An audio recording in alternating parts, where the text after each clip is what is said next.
So, good afternoon, Senator McCray. Thank you for meeting with us. I'm Lorena. And I'm Halkidin. We both attend Baltimore City College and live in District 45. We are also both members of the East Baltimore Historical Library Hot Shots program, where we get to explore different media while learning about the history of East Baltimore and Baltimore as a whole. So, could you introduce yourself? I'm Cory McCray. I represent Northeast and East Baltimore in the Maryland State Senate, officially like the 45th Legislative District Senator. And just want to say thank you. And it's a proud honor, humbled to be able to say it with y'all. Thank you. So, what factors made you decide to want to be a district senator? So what factors made me decide to be a senator? I tell folks that I didn't start off understanding the importance of politics, similar to every one of these young women sitting at this table. My attitude towards politics was they leave me alone, I leave them alone. So I was seeing some of the challenges that were in the neighborhoods that I grew up in. I tell folks, if you ever look me up in the band file, I'm not a super voter. I sporadically voted until like my late 20s. From that standpoint. Sometimes I say women are smarter than men. I've known my wife Demetria since I was 17, and when Demetria graduated, she immediately started voting. So like she understood that importance. And when I think about like how do you young folks be able to cut through or able to cut through, unfortunately they weren't able to cut through. Baltimore City, we have a history. How politics is. There's an East Side team, there's a West Side team, and like it's hard to cut through those teams from that standpoint. And when I didn't see folks cut through, I said at the end of the day, you have to put yourself forward and be that example. So we organized a couple hundred friends. We knocked on 10,000 doors. I cobbled together $2, $5, and we ended up putting together about $40,000 around a very robust campaign to come in third place for the House of Delegates back in like 2014. So, like, growing up, you didn't imagine yourself in this position at all? Man, I tell you, I have a very unique space in the General Assembly. There's 141 in the House of Delegates. There's 47 in the Maryland State Senate. And I would say that not one member of that Maryland General Assembly, 188, had the same trajectory that I'd had in reference to just how I grew up in Baltimore City. A lot of them will intern in offices, they'll like follow politics, but my first time setting foot on the House of Delegates floor was the day I was sworn in. So like that was not my space. I knew I had common sense. I knew I had a hard work ethic, and that was how I managed my journey within the House of Delegates. And you asked the question about the Senate. I just really appreciate time. I think that you all have something greater than I have, which is time. I think that you can get money back, you can get cars back, you can get clothes back, but you cannot get time back. And how do you spend your time? So when I was in the House of Delegates for those 4 years, getting my training wheels, I was up and out. I said, the Senate is where you really make a difference.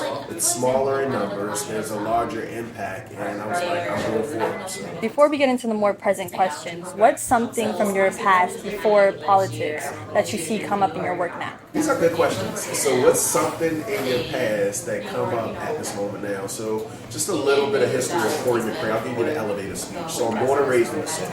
I graduated from Fairmont Hospital 25th. I'm an electrician by trade out of the International Brotherhood of Electrical Workers, so I went through a 5-year apprenticeship program. And I'm also an entrepreneur. I've been buying houses up and down Baltimore since I was 20 years of age. So to answer your question, the things that I see currently that people reach out to me about being a subject matter expert is, none of them went through an apprenticeship program, so none of them had that pathway forward. So typically people are driving the questions, a lot of the resources, and how we develop policy around apprenticeships and workforce stuff through me. So that's a great responsibility, but it's a great opportunity. And the other piece is that part about being an entrepreneur and having an entrepreneur spirit. I'm on the Budget and Taxation Committee. It's a $60+ billion budget for the state of Maryland, and that's one of the other spaces that I enjoy. From an entrepreneur standpoint, are we making good decisions that can help free flow and make sure that it's not just large corporations that's able to benefit from our policy decisions, but those folks that are trying to grow to be the small, medium-sized, or large business. What's the thing that makes you the most prideful of your work? The most prideful of my work? It's the little things. It's like getting the little things to be able to ask you both. You talked about being an 11th and you talked about being a senior and like what university or what prestigious institution are you about to attend. And those are the types of things, making those small things happen, putting together those small puzzles. You were saying, we'll dig deeper in something like that. You gave a very cookie cutter or generic. So scholarships is one. But keep in mind, Corinne, I'll get people that'll reach out to me in August or September and say, I have a gap with attending this university, and this 500, this 1,000, this 2,000. And what we've been able to do when I talk about puzzles to put together is we'll hide money over at college now, We'll hide it under the premise of the Senator Robert L. Dalton Scholarship Fund. So if you don't know Robert L. Dalton, he's the first black senator for East Baltimore. But what happens is you get the opportunity from a history standpoint, but you also get your problem solved because those folks wouldn't have been reaching out to August and September when the school semester has already started and they're in some level of a jam, but we're able to help remediate those types of issues. Those are the things. I do some big stuff. We've done minimum wage, we've done voting rights, we've done transportation safety, investment act, big things, big dollars tied to them. But it's the thing, how do you impact that one life because you do not know what that one person's going to do in your life? While we're on that same track, what do you find most challenging about the work that you do? What do I find the most challenging thing about what we do in this space? So I think about like the mental piece of it. Unfortunately, emotional intelligence probably wasn't one of the things that I was the greatest at, especially when I was young. And the city sometimes teaches you to go 0 to 90 very, very quickly. This is a space where you need an extreme amount of emotional intelligence because people are trying you in different ways.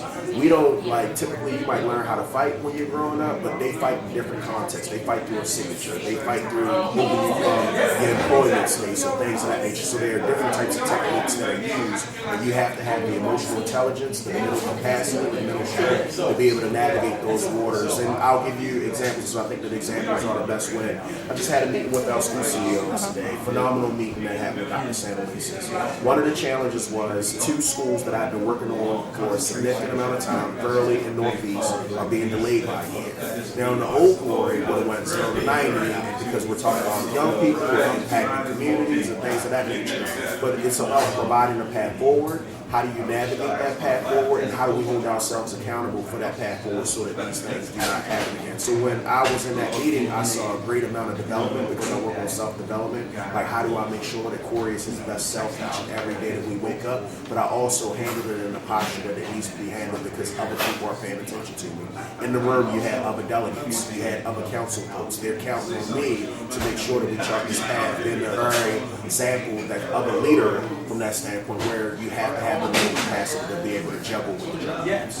While we're on that note, how do you plan on incorporating the youth into the future? How do I plan on incorporating the youth into the future? So let me be clear, that's where I started. I got 4 young scholars at home. I got a Kennedy, Reagan, CJ, and Brace. 16, 14, 9, and 8. So every decision that I make, I'm thinking about legacy. I'm thinking about how does this impact the future. I was with Congressman in Fulton Monday, and he said something that's resonated with me every day this week thus far, which he said, Congressman Elijah Cummings quotes was, that our message to the future is our young scholars and how they lead from that standpoint. And that's what I think about. I think about how do we create spaces for our young folks. So we partnered with Coach Tiny. She's the only female head coach that coaches a men's university basketball team at the time, but we did it at Reed Church a couple past weeks. We're also having a league at the Dome on August 4th and 5th. So creating spaces is a very, very important part from that standpoint. Those that are trying to create a higher education, I won't dig too deep because I've already talked about that space of it. When I was coming up, the mayor and the council president was Mayor Kurt Smoke and Council President Bell. They had a large presence within my schools, within the schools that I went to. So that's the same type of behavior that I try my best to exhibit. So I was talking to some of the young folks that's in the program with Kip down at the University of Baltimore on Tuesday. But making sure that I'm present, making sure that I show up, because that's where it starts at, is just showing up on that piece. But these little pieces, can you put those puzzles together?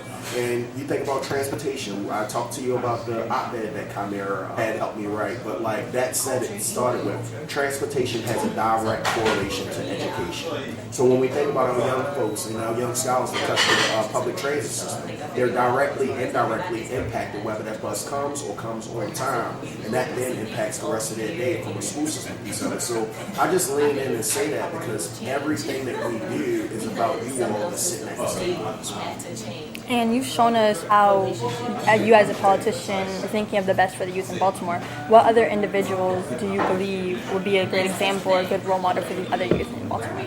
I think about that, and I think it's important to have mentors. And I feel as though when I was early on, I didn't have as many mentors that I have at this time. But I lean in and I say people like Kurt Smoke is definitely one. I get the opportunity to talk to him in a very personal, intimate setting, probably at least 1, 2, 3 times a year. I say it's a developer on the older side. Theo Rogers is one of my mentors. I look at Joe Haskins. He is the president of Harbor Bank. He's one of my mentors. David Bramble is one of the emerging developers numbers in such a phenomenal way, like how he's doing community development in the spaces that he's entering in. I look at him as a mentor. So I have a number of these folks that I lean in on that help to cultivate you, because I'm a firm believer that you are the 5 people that you spend the most time around. So like if you're spending around the most time around and you're the one that's pushing the most out of your group, then you need to change that setting and make sure that you're putting yourself around those folks. What goals do you have for the future of your career?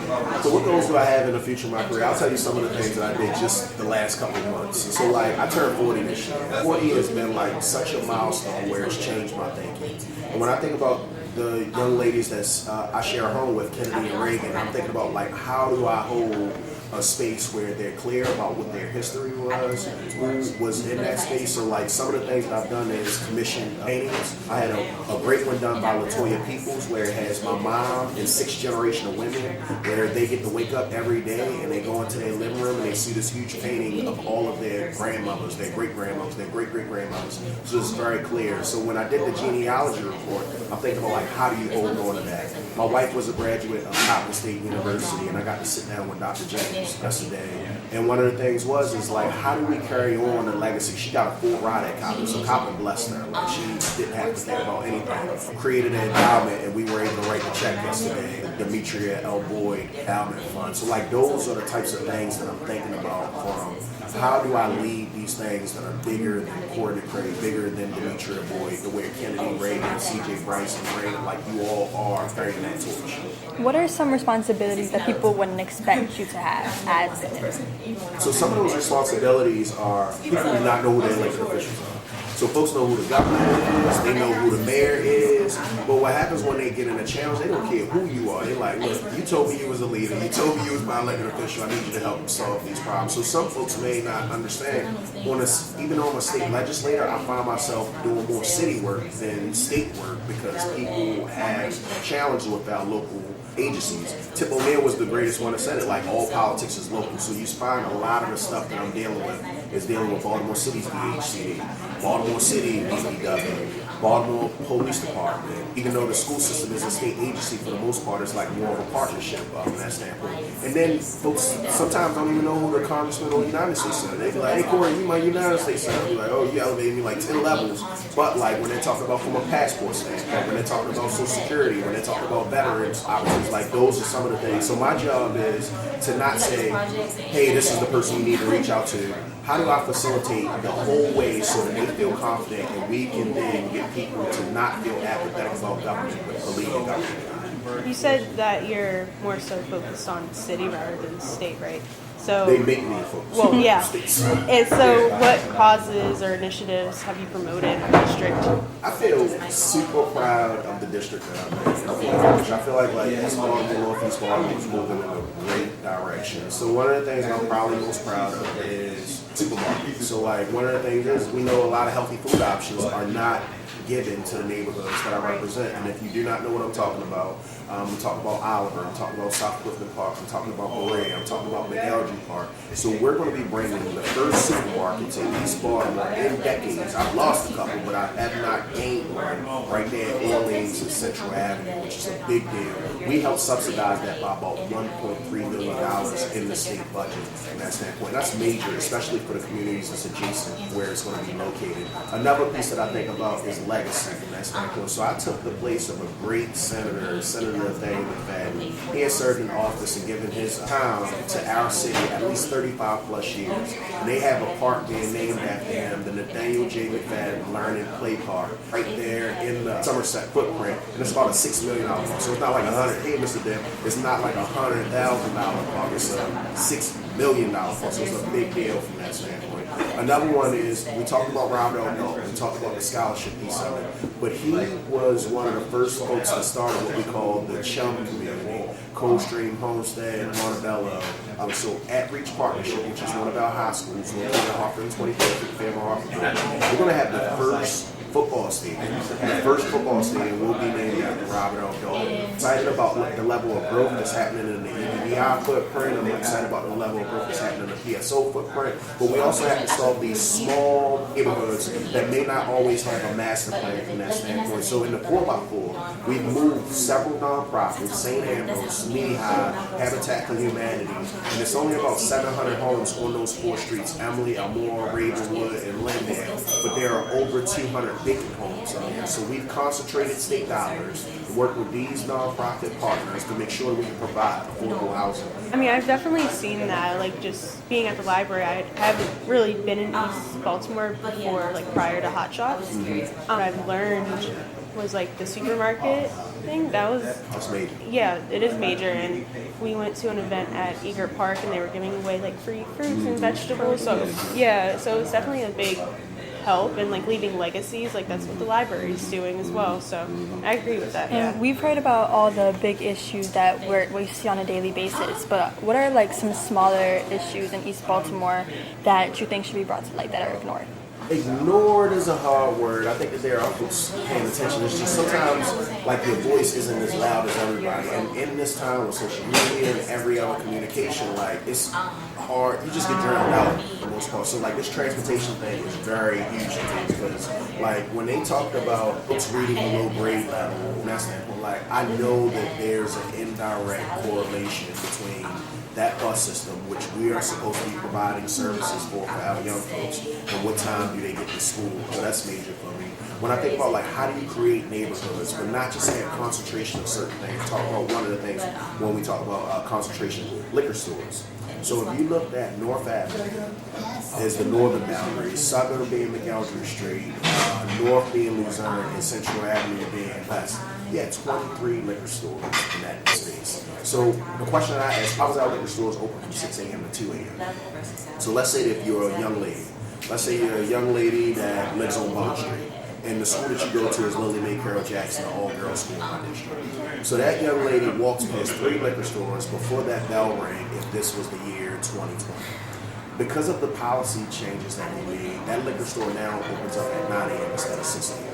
Instead of closing at 2 a.m., it closes at 10 p.m. We've seen crime reduction from that standpoint, but we've also saw that like folks should be able to walk to school and not see these liquor stores open in that capacity. And it shouldn't be 23 concentrated within a 1 mile radius. So when you think about like these small things, that may not matter to the state of Maryland, but like to that young woman, to that young man that lives in that footprint that have to deal with these types of things, that does matter. I would love to have a bookstore in every neighborhood. I would love to have a coffee shop. I would love to have a snack by Nancy. I would love to have so many things, and those are the things that we're working towards every time that we wake up and trying our best to make a difference for the city of Baltimore. Is there any inspirational news in our community that you would like to share? Some of the things that I think about is like folks that are serving in these positions. So I think about Nicholas Gray and Joshua Michael, who are now serving. They're from our district, but they're serving on the Maryland State Department of Education Board. This is major to have folks in your neighborhood serving in these big places and helping to advance the policy or regulations from those agencies. And I tell you, one of the greatest things for the folks that are listening, just to see these awesome young women that are sitting around this table, making sure that they lift up and have these important conversations. So that did bring a big smile on my face. On an easier note, what's one of your best memories in East Baltimore? It's one of my best memories in East Baltimore. I got a lot of them. I guess my best memory is just like the day that I won the Senate. It was the Afro-American newspaper had like a front page shot of me, and you can see me answering the phone call. It's like 11:59 and they're announcing that I'm the winner. Like my heart would have dropped because like you know you can do it, but like you don't know you can do it until it's done, until you get past the journey. Is there anything else you wanted to add that you think may be important to bring up? Most important part is that for those that are listening, especially my young scholars, that if there are opportunities where I can be of assistance, you live in East or Northeast Baltimore, please do not hesitate to reach out to my office. I'll say my phone number is 410-841-3165. I'll repeat that because I said it fast, 410-841-3165. And my email is also public, Cory.McCray@senate.state.md.us. So if you Google Cory McCray email address, it's going to come up.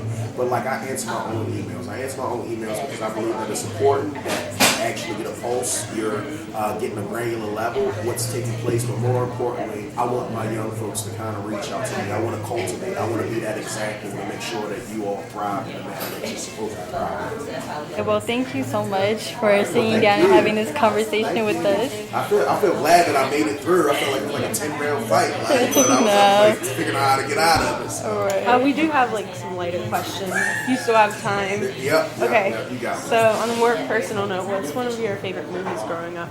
You know what? I used to like I love basketball. That was a good one. And your daughter, you said their names were Kennedy and Reagan and CJ. Yeah. Are they named after like influential figures or? I think me and my wife must have been playing with names, and like it could be said that way. And I think that we were just looking at something that was mutual, that was beautiful, that kind of represented from that standpoint. So I think Bryson probably like I don't know. You know, I know Bryson is an original Space Force. Thank you. All right, for they being were on the fun podcast. questions. They were the fun ones. They were the fun ones. So thank you for this opportunity. Thank you Coming and meeting us today. Glad I did it.